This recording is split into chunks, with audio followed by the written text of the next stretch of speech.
আসসালামু আলাইকুম, সবাইকে শুভেচ্ছা জানাচ্ছি আমি আমার আজকের রেসিপিতে। আজকে আমি পটল দিয়ে ভীষণ মজার একটি লোভনীয় রেসিপি আপনাদের সাথে শেয়ার করব। আর এই রেসিপিটি থাকলে কিন্তু গরম ভাতের সাথে আর কিছুই লাগে না, জাস্ট নিমিশে এক প্লেট ভাত শেষ হয়ে যাবে। তো রেসিপিটির জন্য আমি এখানে 5-6টি পটল নিয়েছি। এবার পটলটাকে আমি ভালো করে ধুয়ে নিয়েছি, তারপর আমি পটলটাকে খোসা সহ কেটে নিচ্ছি।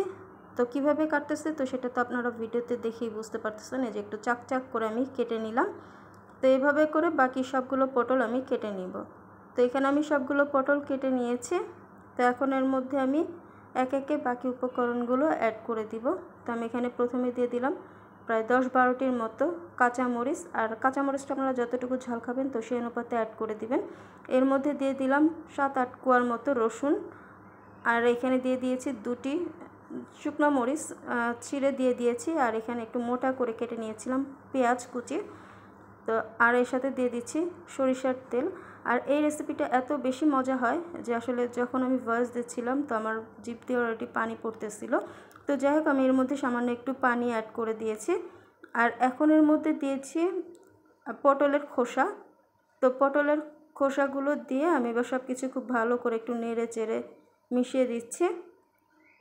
আর এর মধ্যে আমি চুলাটাও কিন্তু জ্বালিয়ে দিয়েছি। এখন আমি সব কিছু ভালো করে একটু সেদ্ধ করে নিব। আর এই পর্যায়ে চুলার আঁচটা মিডিয়াম করে রেখেছি। তো আমি এটাকে ঢাকনা দিয়ে ঢেকে দিলাম। তো এই যে আমি এখানে লবণ দিতে ভুলে গিয়েছিলাম, তো আমি এখানে একবারে লবণটা দিয়ে দিলাম। দিয়ে এবার এটাকে আমি সেদ্ধ করে নিব। তো এই যে এই পর্যায়ে আমার পটলের খোসা সব কিছু খুব ভালো করে সেদ্ধ হয়ে গেছে। তো এবার এটাকে একটু নেড়ে চেড়ে দিচ্ছি। আর এইটা একটু পুরা করে সেদ্ধটা করতে হবে। এই পর্যায়ে আমি চুলাটাকে একদম লো হিটে দিয়ে এটাকে একটু পুরা করে সেদ্ধ করে নিব। তো এই যে এখানে আমার সব কিছু খুব ভালো করে সেদ্ধ করা হয়ে গেছে। এখন আমি এটাকে ব্লেন্ডারের জাগের মধ্যে নিয়ে নিচ্ছি। তো এই যে আমি এখানে সব কিছু ব্লেন্ডারের জাগের মধ্যে একবারে নিয়ে নিলাম। এর সাথে মরিচ, পেঁয়াজ, রসুন সব কিছুই কিন্তু নিয়েছি। তো এখন এটাকে আমি ব্লেন্ডারে ব্লেন্ড করে নিব। আর খুব বেশি ব্লেন্ড করতে হবে না, জাস্ট 30 সেকেন্ডের মতো ব্লেন্ড করলেই কিন্তু সব কিছু সুন্দরভাবে ব্লেন্ড হয়ে যাবে।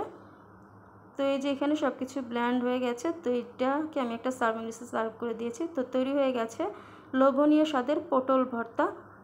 পটলের এই ভর্তাটি থাকলে গরম ভাতের সাথে আর কিছুই লাগে না, জাস্ট নিমিশে এক প্লেট ভাত শেষ হয়ে যাবে।